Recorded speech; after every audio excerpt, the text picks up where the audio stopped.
Hey everybody, welcome back to the T26 channel where we talk about all things related to the U.S. men's national team. And as we inch closer and closer to the 2026 World Cup, I hope to continue to make more and more videos and get more and more relevant with us.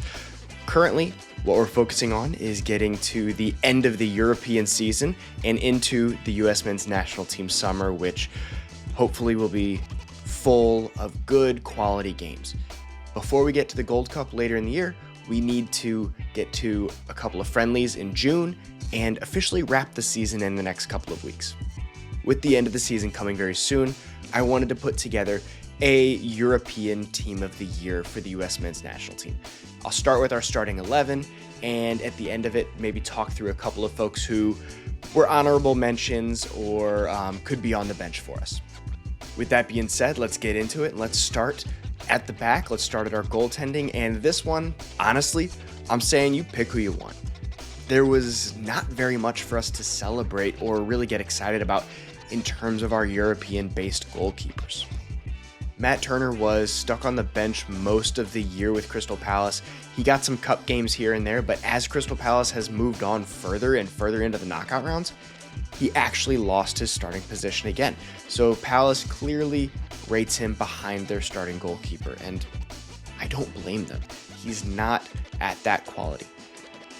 Then if we look at our other goalkeepers in Europe, Gaga Slonina, not ready. Ethan Horvath started the season with his club and then lost his starting position and then won it back, but ultimately his club got relegated to the third tier in England. That's not somebody that I want starting or really getting minutes on my national team either. No, it's not entirely his fault that they got relegated, but if you're an up and down goalkeeper on a club that had a very down season, there's something to be noticed there. Like I said, Gaga Slonina's not ready. Diego Kochen is, with Barcelona B and not getting every single minute there. He's also very young as well, so he's not ready. One success story that we do need to talk about, and I'll be honest, I have not watched any of his play over the year, is Jonathan Klinsmann. He is in Serie B. He's got his team in a position to, fight for promotion, and he's looked solid by all accounts. Again, I have not watched, I don't know, but I'm also not going to put a ton of stock in a goalkeeper playing in the second division of Italy. We know, just like the two Bundesliga, the quality drops off. He's having a good year, and he's getting interest, but I don't know if that really qualifies him to be on the team of the season, so I'm going to let you all pick. Whatever goalkeeper you want to put in right now for the European team of the season, I'm not going to fight it too hard because honestly, there's not a lot there. Moving on to our defenders, we're going to look at our back four, and we're going to start with our two center backs. I think the first center back that we look at and that has to be there is Chris Richards. He's been instrumental for Palace throughout the year. He had a little bit of an up and down first half of the season, caught an injury, was kind of a rotational piece. And then after the transfer window, when Trevor Chalobah went back to Chelsea, Chris Richards held on to that spot. And he has been irreplaceable. You cannot move him out of their back line, and he's been putting in good performance after good performance. Is he perfect? No. But he is performing at a very high level in the Premier League. He looks good. He looks comfortable. We need to see that with the U.S. men's national team. Next to him, we've got a few options. Some are going to be inclined to put Cameron Carter-Vickers there. Some are going to make a case for Austin Trusty because he's been solid with Celtic as well. And while I think they've had good seasons, we have to take into account that they're playing in the Scottish Premiership, and there's not a lot of pressure on them. There's not a lot of opposing teams that can bring the game to them. Cameron Carter-Vickers is sitting on the ball, and he's making 100+ passes, and he's making, 99% of them look good, but they're also very lateral passes, and he's not under a lot of pressure. For that reason being, the level of competition being the biggest one, I'm not going to add either of them into our starting lineup and our starting 11 here. I'm going to say that it's Mark McKenzie. Mark McKenzie should be our right center back for this team of the season, and honestly, I think Richards and McKenzie is the pairing that we need to invest in going forward. This season, Mackenzie has shown a lot of growth in the French league. He moved from the Belgian league. He's locked down his starting position. He's grown a lot. He's looked up to the challenge and been able to play through pressure. He's taking steps forward into open space and making smart passes. He's gotten on the score sheet a couple of times. Obviously, as a center back, that's not the main quality and the main attribute, but he's shown that he can contribute a little bit in the air as well as bring good, solid defensive efforts into the game. That, coupled with some decent passing under pressure, puts him in my center back pairing for the European team of the season. On the left, it's no doubt Antonee Robinson. We can't dispute this. The man has been absolutely unbelievable all season long in the Premier League. Multiple goals, multiple assists, absolutely setting his team up for success on the offensive and defensive side of things. And I believe he's even captained the side a few times. He's moved into a more and more prominent role every single season with his club, and I see that continuing for him. I really enjoy how well he's playing. He's always been aggressive. He's always had a high motor, and he's always had passion. Now we're seeing that come out along with his quality. Antonee Robinson should very well be on this team of the season, as well as on the Premier League team of the season, in my opinion. Looking to our right fullback, this is a little bit of I'm not going to say it's a tricky decision, but it's one that I think comes with an asterisk. And that is because we've had some injuries and some inconsistencies there. Ultimately, Joe Scally has been Mr. Reliable for Borussia Mönchengladbach, and when he comes into the U.S. men's national team and is asked to play his game, he's very reliable. The reason that I'm going to say we put an asterisk here is because Serginho Dest, who we know is our number one right back, was hurt all season. He made his comeback very recently, and he's getting back into the swing of things, looking good, but we cannot discredit the work that Joe Scally has put in this year. He's playing 30-plus matches with Gladbach, looking good, looking defensively sound for the most part. No, he's not contributing to the offense and not contributing much to the attack, but ultimately, if you ask him to defend, he's going to put in a good performance. And at his age, being a locked-in starter on a good Bundesliga team, there's not a lot to complain about. Moving into our midfield three, I think that there's a little bit of room for interpretation here and a little bit of room for, some positional switching. However, our three most solid players, most consistent players, especially across the back half of this season, have been Weston McKennie, Tyler Adams, and Johnny Cardoso. All three are staples for their club. They're locked-in starters, and they contribute in a very specific way to their team. Tyler Adams is a 6. He's a 6. He's a 6. He's a 6 through and through.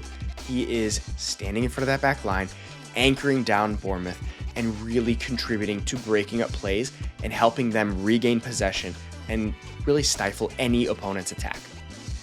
Since coming back from his injury, Tyler has been absolutely fantastic for Bournemouth, and he's emerging and letting his leadership qualities come through even on a good Premier League side. As you can see, his qualities are very, very much on the defensive side of the ball, but his passing is slowly improving as well. And that is coming with more time, getting comfortable with his team, and having talent around him. Next, I'm going to talk about Johnny Cardoso with Real Betis. And Johnny has had a very solid season once again. Last year was his first year with the club. He came in, he cemented his role, he earned his spot, and this year he's just built on those attributes. And it looks like he's going to get another move this summer because of how well he's done. Johnny is, in my mind, a very strong 8. He's not the most attacking-minded player, but he's not a pure 6. He's very good at reading the game and breaking up passing lines, but that's not all he does. He can also contribute in the attack. He can break lines with his passing. He's good on the turn. He's good on the dribble. Johnny is an all-around, high-quality central midfielder. Finally, to round out our midfield, we have Weston McKennie. And while he has played a little bit of everywhere for Juventus this season, we know that his best position is in the midfield. After being on the outs at the start of the season, just like it seems he always is, Weston found a way to contribute. And he found a way to bulldoze his way into that starting lineup, take a spot, hold on to it, and then become invaluable when the team went down. Being a jack of all trades is not always a great thing, because while yes, it does get you on the field in a couple of situations where you might not get game time, it also takes away from what you're truly good at and getting those reps and that chemistry in the position that you are meant to play. When Weston has been on the field, he's been effective no matter where he's been put. However, he's been most effective in the midfield, anchoring Juventus, arriving late in the box, creating chances, and just contributing to their success overall as a team. Looking at the team of the season, Weston is in. Looking at our front three, we're going to start with our two wingers, and this is where it gets a little bit tricky. Christian Pulisic is obviously here. He's had another fantastic year with AC Milan, and ultimately he built on the first season he had with them, so he's had another career best year. A player at his quality having another career best year is a great thing. I'm hoping in these last couple of weeks he can get on the score sheet a couple more times and surpass that 30 goal contribution marker. It's going to be tough. He's right at 27 right now, but maybe it's doable. I would love to see that for him. And he's played a little bit of everywhere for AC Milan's attack. Left wing, right wing, central attacking mid. He's done a little bit of it all. But for the U.S. men's national team purposes, I'm going to put him back on the left wing. It's where he's best, it's where he's comfortable, and it's where he's played for us the most. Moving to the right wing, we've got a couple of options, and I am going to pick what I'm going to call the obvious choice in Tim Weah. That's where he's primarily played for Juventus when he's been a part of the attack. Like Weston McKennie, he's been put as a right wing back, he's been put as a right midfielder, and he's been up at the attack. He's been a little bit of everywhere, and he's always found a way to contribute for the club. But when he's been in that attacking position, whether it's for club or country, he's solid. So I'm going to say that Tim Weah is our right winger. Where I think that it can get a little bit more into the debate is Malik Tillman. Malik has had a great year for PSV. He's a great contributor, but he's primarily in that central attacking role. I think that he can play out on the wing, and that's a great attribute to have. We need depth at our winger position because, quite honestly, we don't have a lot of it. After you get through Tim and Christian, the level drops. Maybe Haji Wright's the guy to fill in, maybe he's not, I don't know. But Malik Tillman is kind of my snub here. I think he's not quite the winger that Tim Weah is, and I think he's not quite the central midfielder that Tyler, Weston, or Johnny are. I think he's a great second option at, not the 6, but at the 8 and 10, as well as on the wing. So I'm going to say it's Tim Weah, but a shout for Malik Tillman wouldn't be bad. And then up top, we were bitten with the injury bug quite a bit this year for our strikers as well. All three primary strikers, Josh Sargent, Fuller and Balogun, and Ricardo Pepi, missed significant time.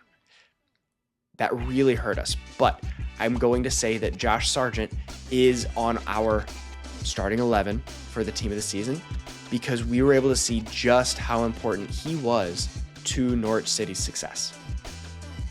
When he was playing, it felt like he was a goal a game guy, or at least a goal contribution per game. And when he came back from his injury, which was long term, you scored in 7 or 8 games in a row, and Norwich continued to climb the table. It wasn't enough to get them into, the promotion playoff, but ultimately you could see the impact he has. While Ricardo Pepi was instrumental for PSV, and he was the best striker that they had, they can survive without him. Luke de Jong, the club captain, he's still effective in the Eredivisie, and he's still getting minutes over Ricardo Pepi. So if you're not the most valuable striker on your team, I'm going to have a little bit of trouble putting you on as, the European 11 striker as well. And Fuller and Balogun missed a large chunk of the year. He had a little bit of a slow start, gained momentum, had a shoulder injury, came back, re-aggravated it, and now he's back again. But he missed too much time to even try and stake a claim here. Ultimately, I think that he is our most talented striker overall. We just need to see it on the field. He needs to regain his health and regain form. I'm really hopeful that we can see him over the summer. But again, Josh Sargent is our striker for the team of the season. We saw how lethal he was in front of goal for Norwich. We saw how important he was to the club.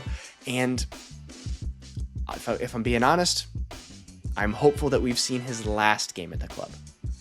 He's outgrown the championship. He's outgrown Norwich. And if he wants to continue to improve and show that he belongs on the U.S. men's national team, he needs to take a step back into a top 5 league. Whether that's Bundesliga, Serie A, English Premier League, wherever it may be, he needs a step up. Now that we've talked through our starting 11, I am going to address a couple of players that I think deserved a shout and would be on the bench. Starting in the back, Cameron Carter-Vickers and Austin Trusty. Like I mentioned, they both had solid years with Celtic, but I think the level was too low and, they're just a little bit too comfortable there and didn't really show the level of growth that I think Chris Richards and Mark McKenzie did to earn that starting spot. But I'm putting them as our backup pairing, and quite honestly, I wouldn't mind seeing that backup pairing tested out with the U.S. men's national team. There's something to be said for their level of chemistry. Looking to our right back position, I know that I talked about Sergiño Dest being out. He would have had a shout here, but Joe Scally was incredibly important and reliable for Gladbach. Someone that I haven't mentioned is who filled in for Sergiño Dest at the club level, and that was Richie Ledesma. Richie, he's not a defender. By trade, he's a good midfielder. He's an attacker. He can play on the wing. He can create, but he saw the opportunity. He was called upon and he took it. Richie Ledesma put in a very good season at the right back position for PSV. While I don't think that that's going to be where he stays long term because of Sergiño Dest's return, that depth piece cannot be ignored. I wish that he would have been called in for Nations League and gotten a look over some of the other players that we brought in, but unfortunately, I'm not making those calls. However, we need to applaud Richie Ledesma for the season and the performances that he put in while taking on a new challenge. Getting into the midfield, I think our midfield 3 is, again, very solid with just a small nod to Malik Tillman. He is one of those players that can be in the central midfield or out on the wing. Unfortunately, like I said, he's just a little bit behind everybody in my book, but he is a great depth piece and a great bench piece to come off. So, with that being said, Malik Tillman is our last quote-unquote snub in terms of who could be here. Ultimately, I don't think any of our striker positions were snubs just because of how many injuries we had. Everybody was dealing with the same thing, and we were just able to see how important Sargent was to his club compared to everybody else. If Ricardo Pepi doesn't get hurt, I think that he does take that position in terms of the team of the year, but we can't play that game because what if Balogun never got hurt and he caught fire and looked great in France? So ultimately, that's my decision. That's my starting 11. Let me know who else deserves a shout, who else deserves to be on this bench, and who would you put in at the goalkeeper position? Leave a like and a comment in the comment section down below to let me know your thoughts, and I will see you next time.